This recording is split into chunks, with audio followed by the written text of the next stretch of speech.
about digital cyber literacy. So next, we have the table of contents, cyber citizenship in digital age, internet safety, cyberbullying and cybercrimes, managing computer threats, researching and evaluating the web, social media use, mobile devices, and digital threats. And I am Monica Daggio, your reporter, together with Mr. Kristen Canlas and Mr. Jan Rivera. So before we proceed to the main lesson, alamin muna natin kung ano ang ibig sabihin ng digital literacy, cyber literacy, and digital and cyber literacy. So we have the digital literacy. It is the ability to locate, evaluate, create, and communicate information in various digital platforms. So, pag sinabing digital literacy, ito yung kakayahan natin or abilidad natin na sumuri o magkipagpalitan ng informasyon through online gamit yung iba't ibang digital platforms. So, next, cyber literacy, the ability to use computer technologies effectively and to simultaneously understand the implication of those actions.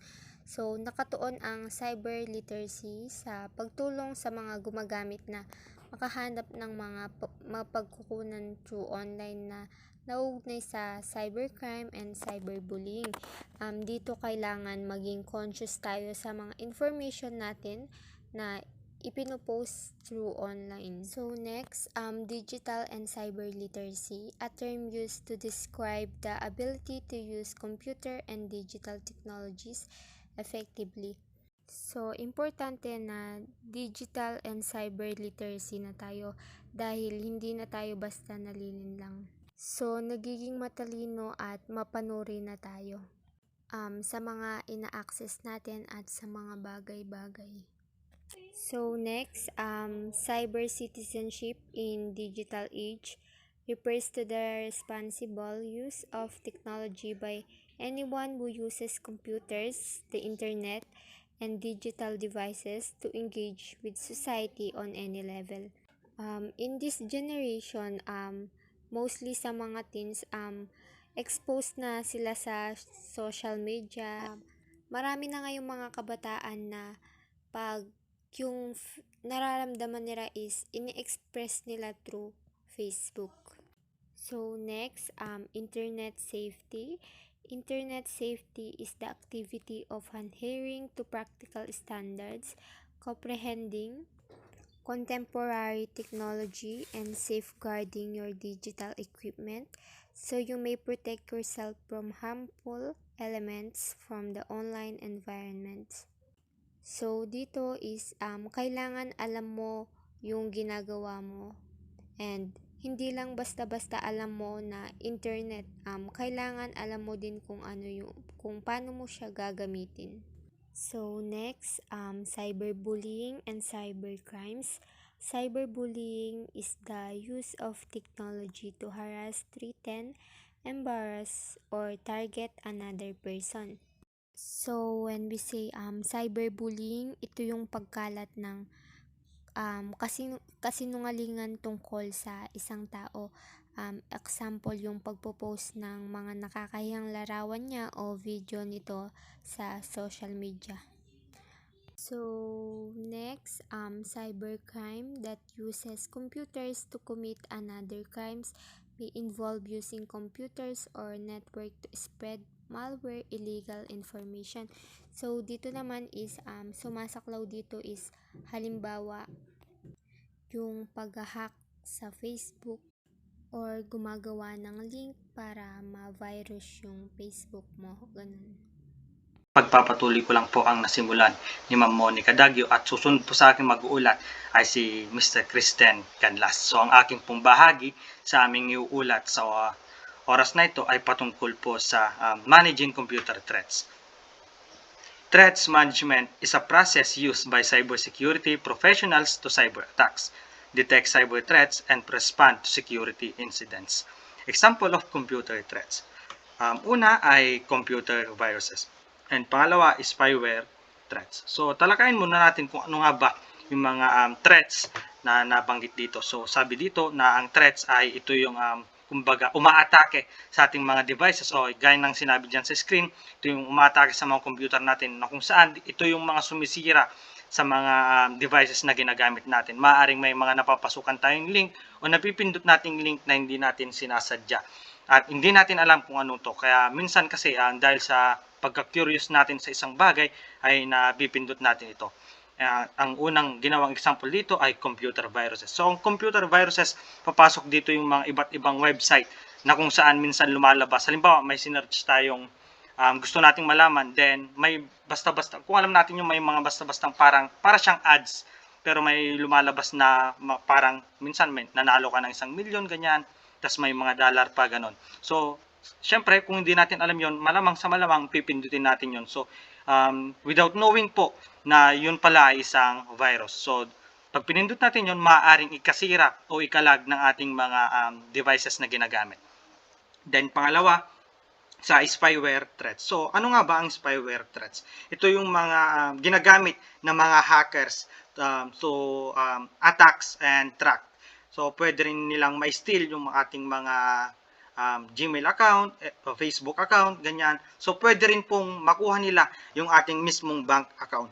So, pwede rin nilang ibenta ito at pagkakitaan. So, next po. Next is researching and evaluating the web. So, researching the web. Follow the three key factors to surfing the web. So, una ay search. Pangalawa, strategy. And pangatlo, last ay safety. So, talakayin muna natin kung ano nga ba ang search. So, basahin natin. Most surfing sessions start with the users typing targeted keywords about a subject into a search engine. Often, it's helpful to employ a Boolean search, linking keywords with and or not. So, dito po sa search ay gaya nga po ng ating nabasa, kumbaga meron tayong, syempre, bago tayo mag-search, alam muna natin kung ano yung lalagay natin, kung ano nga ba o bakit nga ba tayo nag-search. So, halimbawa na lamang, mag-search tayo about sa lesson plan, ganyan. So, isa-search natin doon how to create o how to make a lesson plan. So, 'di ba lalabas doon kung paano gumawa ng lesson plan, kung ano yung pagkakasunod-sunod dito. Siyempre, ilalagay natin ito, nakikita natin diyan, subject into a search engine. So, doon natin ilalagay yung ating gustong malaman. Halimbawa na lamang ito ay gustong malaman natin sa Google. So, pangalawa, strategy. Good strategies for searching the web include writing research, questions extracting, keywords from the questions and typing them into a search engine. Using synonyms if the keywords don't bring up the results you want.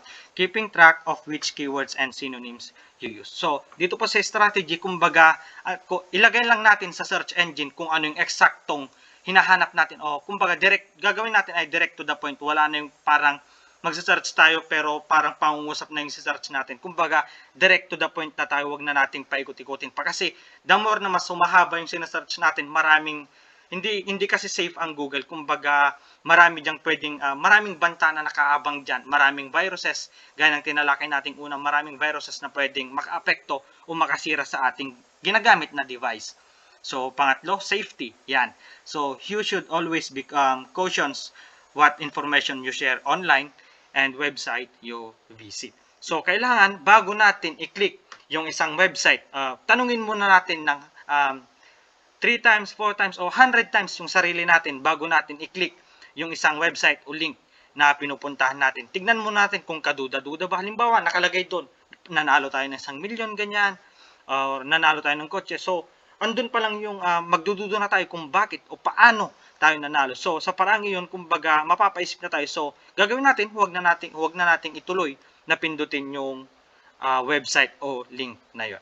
So, yun, maraming salamat po at ipagpapatuloy po ni Ginoong Kristen Canlas. Magandang araw po sa inyong lahat. Ako po ang susunod na mag-uulat. Social media use. User can engage in conversations, share information, and produce content for the web via social media platforms. Social media is an internet-based form of communication. Social media platforms allows user to have conversation, share information, and create web content.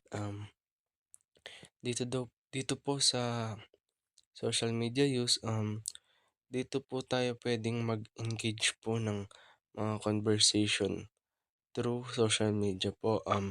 Maaari rin po tayo dito mag-share po ng ating mga information like sa mga Facebook po, ganun po, and produce content from web via social media platforms. Dito po pwede po tayo mag-produce ng mga content like mga videos po in social media po. Tapos po, karagdagan pa po rito is social media is an base internet form communication. Social media platforms allows user to have conversation, share information, and create web content. Dito nga po, sinasabi po dito sa social media use, pwede ka po mag-create po ng conversation through social media. Yun po. Next po is mobile devices po. A mobile device is general term of any type of handheld computer. These devices are designed to be extremely portable and they can often fit in your hand.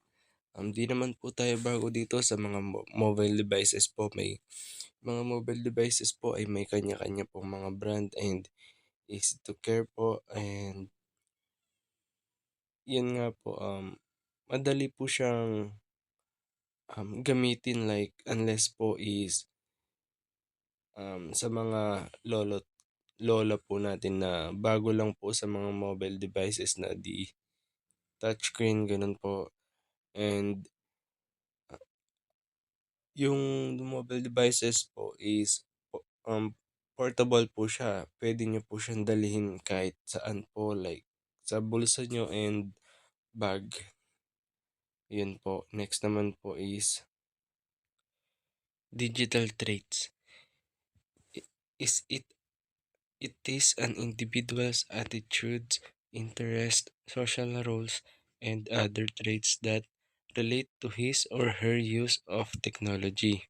Being digital or having a digital mindset is more than just being the latest up through it definitely helps. What's more important is your behavior and traits.